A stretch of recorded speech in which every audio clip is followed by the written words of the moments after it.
Hello friends, welcome to our YouTube channel jobs and exams. आज हम भारतीय सेना के अंदर हुए बहुत बड़े परिवर्तन के बारे में बात करने जा रहे हैं और साथ ही साथ इसके वैकेंसी के बारे में भी बात करने जा रहे हैं कि कितने पदों के लिए वैकेंसी आ रही है। साथ ही हम जानकारी देंगे कि किस प्रकार से इसमें सिलेक्शन किया जाएगा, कितने वर्षों के लिए सिलेक्शन किया जाएगा, अग्निपथ योजना क्या है, इसमें किस प्रकार से सैनिकों को रखा जाएगा और सैनिकों के लिए क्या क्या सुविधाएँ रहेगी। समस्त प्रकार की जानकारी मैं देने जा रहा हूं। आप वीडियो में अंत तक बने रहिएगा। चलिए शुरू करते हैं। भारतीय सेना के आर्मी, नौसेना और वायुसेना तीनों प्रकार की सेनाओं के लिए भारत सरकार ने एक नई घोषणा कर दी है। जी हाँ, भारत सरकार इस योजना का नाम अग्निपथ रख चुकी है।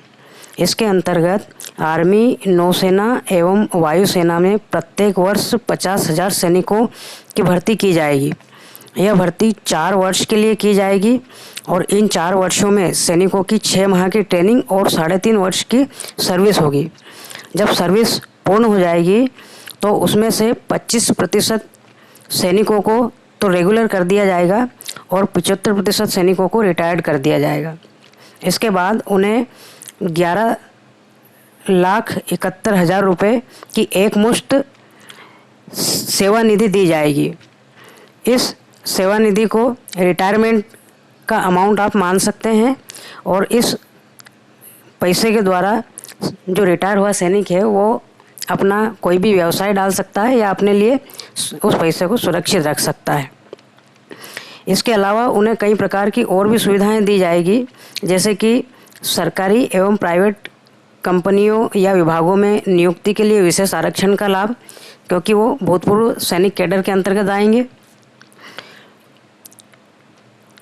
अब हम बात कर लेते हैं कि इसमें भर्ती किस प्रकार से की जाएगी। तो इसमें जो भर्ती है उसको रैली के माध्यम से किया जाएगा और उस रैली के अंतर्गत फिजिकल, मेडिकल, पर्सनल इंटरव्यू और एग्ज़ाम, इन 4 चरणों में उस रैली को कंडक्ट किया जाएगा और उसके द्वारा जो है ये वैकेंसी को भरा जाना है। इस वर्ष जो है इनमें से 46,000 रिक्तियों पे इन पदों को भरा जाना है। आयु सीमा के बारे में अगर बात करें तो आयु सीमा 17 से 21 वर्ष रखी जाएगी। शैक्षणिक योग्यता 10वीं एवं 12वीं पास कोई भी व्यक्ति इसमें आवेदन कर सकेगा। वेतनमान जो है अब यहाँ पर अलग अलग है, वेतनमान के बारे में अच्छे से जानकारी प्राप्त कर लें आप। तो प्रथम वर्ष में 30,000 रुपये प्रति माह का वेतन दिया जाएगा, जिसमें इन हैंड सैलरी उनकी होगी 21,000 रुपये और 9,000 रुपये उनके रिटायर्ड फंड में ऐड कर दिए जाएंगे। फिर अगले वर्ष इंक्रीमेंट लगाकर दूसरे साल में उनकी जो सैलरी होगी वो 33,000 प्रति माह होगी, 33,000 रुपये प्रति माह। इन हैंड सैलरी होगी 23,100 रुपये प्रति माह और रिटायरमेंट फंड के रूप में जाएंगे 9,900 रुपये प्रति माह। फिर इसके बाद में फिर इंक्रीमेंट लगेगा और तीसरे साल में सैलरी होगी 36,500 रुपये प्रति माह, जिसमें इन हैंड सैलरी उनको रहेगी 25,580 रुपये और रिटायरमेंट फंड के रूप में प्रति माह जमा होगा 10,950 रुपये। इसी प्रकार फिर से एक और इंक्रीमेंट लगेगा और इंक्रीमेंट लग करके चौथे साल में जो सैलरी होगी वो 40,000 रुपये होगी प्रति माह। इन हैंड सैलरी 28,000 रुपये होगी और रिटायर फंड में 12,000 रुपये चले जाएंगे। इस प्रकार से पूरे 4 साल के अंदर रिटायर फंड में 5,20,000 रुपये जमा होते हैं।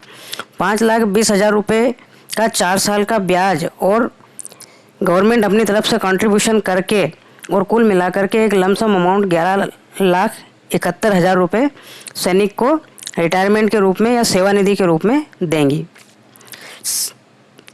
तो ये इस प्रकार से सैलरी रहेगी और इस वैकेंसी के निकलने की संभावना जो है वो अगस्त या सितंबर में है। अगस्त या सितंबर में ये भर्ती होना शुरू हो जाएगी। सरकार सभी अग्निवीरों, ये जो अग्निपथ योजना के अंतर्गत जिन भी सैनिकों की भर्ती की जा रही है उन्हें अग्निवीर नाम दिया जा रहा है। तो सरकार सभी अग्निवीरों को 1 करोड़ रुपए का बीमा देने जा रही है, मतलब कि 1 करोड़ रुपए का बीमा इन अग्निवीरों का होगा उन 4 साल के दौरान के लिए। इस 4 वर्ष में यदि किसी भी सैनिक की किसी भी दुर्घटना या किसी युद्ध या किसी भी प्रकार से अगर मृत्यु होती है तो उसके आश्रित को 1 करोड़ रुपए दिए जाएंगे और जितनी उसकी सेवा बचेगी उस सेवा की सैलरी भी उनको दी जाएगी और रिटायरमेंट का जो अमाउंट होगा वो भी उन्हें दिया जाएगा। यदि किसी प्रकार की परमानेंट डिसेबिलिटी भी होती है, जैसे हाथ पैर का काम नहीं करना या कोई दूसरी प्रकार की कोई भी डिसेबिलिटी हो जाती है, तो 50 लाख रुपए और बची हुई सर्विस जो रहेगी उस सर्विस की पूरी सैलरी और रिटायरमेंट का अमाउंट ये भी उन्हें दिया जाएगा। अब अग्निपथ योजना लागू करने से गवर्नमेंट को क्या फ़ायदा है? तो अग्निपथ योजना लागू करने से गवर्नमेंट को बहुत सारे फ़ायदे हैं, जैसे कि सेना की औसत आयु कम हो जाएगी। अभी सेना की जो औसत आयु है वो 32 वर्ष है और इस योजना को लाने के बाद में सेना की जो औसत आयु है वो 26 वर्ष ही रह जाएगी। मतलब अब विश्व में सबसे युवा सैनिक भारत के पास ही होंगे। दूसरा, अधिक से अधिक युवाओं को रोजगार के अवसर उपलब्ध होंगे। तीसरी बात है कि 4 वर्ष की सेवा के बाद सेवानिधि पैकेज के रूप में एक मुश्त 11,71,000 रुपये सैनिक को मिलेंगे, जिससे रिटायरमेंट के बाद खुद का या तो वो रोज़गार भी शुरू कर सकता है या अन्य किसी प्रकार के कोई आवश्यक कार्य जो घर के लिए होंगे वो भी कर सकता है। समाज को अधिक संख्या में देशभक्त मिलेंगे जो समाज को अनुशासित बनाएंगे और समाज में रहकर कार्य करके और समाज को उन्नति प्रदान करेंगे, ईमानदारी का जीवन जीना सिखाएंगे। इन सैनिकों को एक स्किल सर्टिफिकेट दिया जाएगा जो इन्हें गवर्नमेंट या प्राइवेट सेक्टर में आगे की जॉब लेने के लिए फ़ायदेमंद होगा या इसके द्वारा उन्हें जॉब मिलने में आसानी होगी। 25% अग्निवीर जो होंगे उनको रेगुलर किया जाएगा, इसलिए 25% जो सैनिक रहेंगे उन्हें तो आगे सर्विस के लिए और भी मौका मिलेगा ही। इससे सभी सैनिक बेहतरीन सेवा देने का भी प्रयास करेंगे। भारत सरकार पेंशन के रूप में काफ़ी पैसा खर्च करती है जो हज़ारों करोड़ रुपए में है। अब यह पैसा जो है सरकार के पास बचने लगेगा तो उससे सरकार अपना रक्षा बजट तैयार करेगी, ज़्यादा से ज़्यादा रक्षा बजट में पैसा लगाएगी और सेना को मजबूती मिलेगी और सैनिकों को 1 करोड़ का बीमा भी मिल रहा है। तो इतने प्रकार के लाभ जो है इसके है। तो सरकार कुल मिलाकर के ये चाहती है कि ज़्यादा से ज़्यादा युवा सेना से जुड़े और देशभक्ति और देश प्रेम की एक मिसाल कायम करे और समाज को आगे बढ़ाए। तो इस प्रकार की सोच के साथ में और सरकार ने ये फैसला लिया है और इस योजना को लागू किया है। तो दोस्तों, यही है भारतीय सेना की अग्निपथ योजना और अगर आपको अच्छे से समझ में आ गई है, आप इसकी तैयारी शुरू कर दें। सेना में अगर आपको पार्टिसिपेट करना है, भाग लेना है, देश सेवा करने का आपके अंदर जज्बा है तो भारतीय सेना को ज्वाइन करें। इसमें 3 प्रकार की सेनाओं की भर्तियाँ की जाएगी। वीडियो देखने के लिए बहुत बहुत धन्यवाद। अगली वैकेंसी लेकर के फिर हाजिर होऊंगा। तब तक के लिए नमस्कार, बाय।